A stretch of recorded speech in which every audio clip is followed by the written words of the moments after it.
मेरे प्रिय श्री रितेश गुप्ता जी और इनको रितेश जी को तो वर्तमान विधायक तो ही है, भविष्य का विधायक भी और भविष्य विधायक के साथ साथ उच्च स्थान प्राप्त करें इसकी शुभकामनाएं मैं देता हूं। और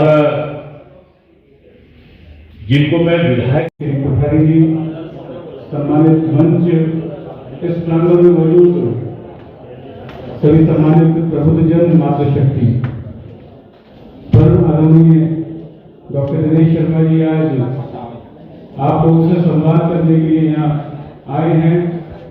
आज उनका मार्गदर्शन हम लोगों को मिलने जा रहा है। हम लोग तो आपस में संवाद करते रहते हैं, सुनते भी रहते हैं एक दूसरे की। और अपने सहयोग के वोट करवाएं और बहुमत के साथ भारतीय जनता पार्टी। मुरादाबाद विधानसभा चुनाव को लेकर उप मुख्यमंत्री दिनेश शर्मा ने की कैंपेनिंग शुरू। डोर टू डोर जाकर करेंगे मतदाता संपर्क। पश्चिमी उत्तर प्रदेश में विधानसभा चुनाव में भाजपा प्रत्याशियों के समर्थक में करेंगे जनसंपर्क।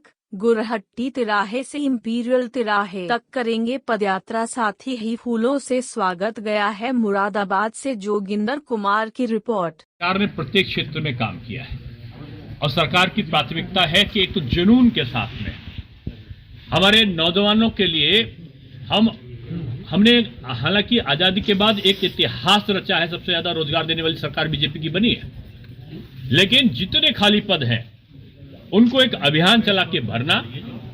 और 1.5 लाख से ऊपर शिक्षक भर्ती हुए। आजादी के बाद पहली बार इतना शिक्षक भर्ती हुआ है, पारदर्शी तरीके से हुआ है।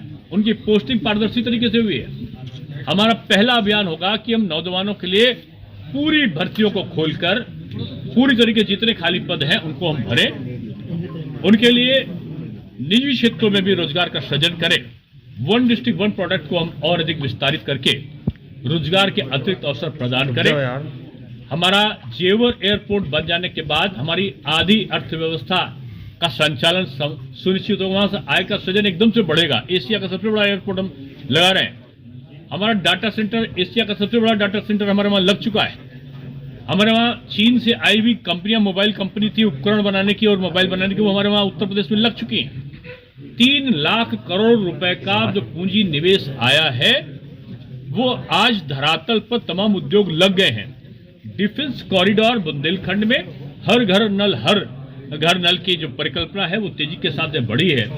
इसलिए मैं कह सकता हूं कि तमाम क्षेत्रों में हमने काम किया है। फिर भी शिक्षा, सुरक्षा, स्वास्थ्य और नौजवानों को रोजगार, किसानों की आमदनी को दुगना करने की तरफ हम तेजी से और अधिक तेजी से काम करेंगे।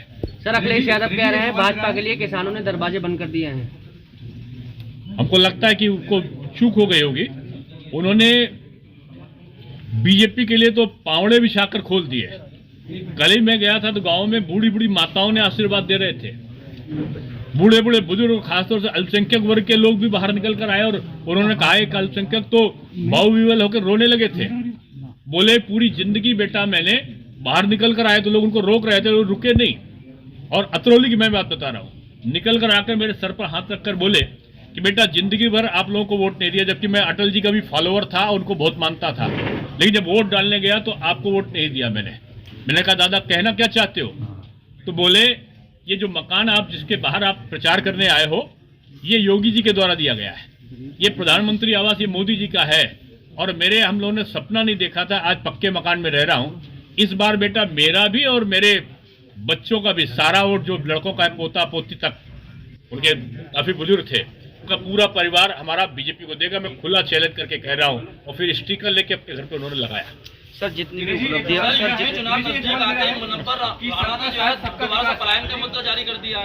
सर जितनी भी उपलब्धियां आपने गिनाई, यकीनन ये काम हुए हैं। विपक्ष लगातार ये कह रहा है कि अगर आपने इतना ही काम किया है तो मुजफ्फरनगर और कैराना में पलायन का मुद्दा क्यों? पलायन कराने वाले का पलायन हो गया था। अब आजकल कुछ लोग अलादीनी चिराग की तरीके से, जिन्न जैसे निकलता ना, अलादीनी चिराग की तरीके से कुछ माफिया और कुछ अराजक तत्व कुछ राजनीतिक दलों के साथ में दिखने लगे। उसका कारण यह रहा कि कुछ लोगों ने, कुछ विपक्षी दलों ने अपराधियों को टिकट दिया है, अपराध से संलिप्त लोगों के सहयोगियों को टिकट दिया है। नहीं तो अपराधियों के परिवार से संबंधित लोगों को टिकट दिया है। अपराधियों को इसलिए तो- पूरी होने दिया करिए, ऐसे नहीं बोलते बीच में। तो इनके कारण जो लोग निकले हैं उनसे गलत प्रभाव गया है। कोई भी राजनीतिक दल हो, अपराध में संलिप्त व्यक्तियों से उसको बचना चाहिए। पश्चिमी उत्तर प्रदेश में पलायन रुका है और पलायन कराने वालों का पलायन हुआ था, उनका पुनर्आगमन नहीं होना चाहिए। हमारा चुनाव के आएगा जाएगा, लेकिन सारे लोगों का कर्तव्य है कि उस पर ध्यान दें। दिनेश जी, लेकिन प्रियंका जो है और हुकुम सिंह भी मानते हैं कि पलायन मुद्दा नहीं है वहाँ पे। अभी मतलब रिसेंटली उन्होंने बोला कि पलायन मुद्दा नहीं है, यहाँ डेवलपमेंट का मुद्दा है। मैं कह रहा हूं ना कि पलायन को रोका ना बीजेपी ने पूरा जो पलायन था उसको रोका है। तो फिर आप लोग अब ये रोका है, पलायन ना हो। ऐसे अराजक तत्व अगर फिर से आके दीवालों पर लिख देंगे कि मकान खाली है, जैसा आप लोग दिखाते थे, वो घटनाएं अब ना हो। यही मैं कह रहा हूं कि वो अगर घटनाओं का वातावरण लोग पैदा करेंगे वो उचित नहीं है। सर 12:30 बजे अखिलेश यादव और जयंत चौधरी जो है वो प्रेस कॉन्फ्रेंस करने जा रहे हैं गाजियाबाद में। वो गली गली जाकर के कैंपेनिंग करने की बात कह रहे हैं भाजपा को हम इससे पटकनी देंगे। अब भाजपा को कौन पटकनी देगा ये तो भविष्य बताएगा, लेकिन जनता पटकनी देने वाली है 10 मार्च को। विपक्ष को ये पता है सबको। सर जयंत चौधरी जी को आपने ऑफर किया है, क्या बताएं? बीजेपी ऑफर किसी को नहीं करती। बीजेपी सामान्य एक नीति हमारी वो सबके लिए है।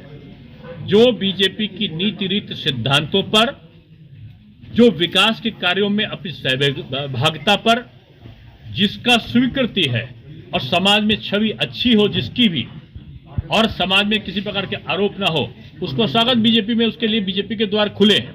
ये हमारा केंद्रीय नेतृत्व भी कहता है और हम भी कह रहे हैं। तो साहब मुनव्वर राणा ने एक बार फिर से जो है चुनाव नजदीक आने का नाम देखते ही जो है उन्होंने जो है पलायन का मुद्दा अपना कर दिया है कि अब मैं फिर से पलायन करने जा रहा हूँ।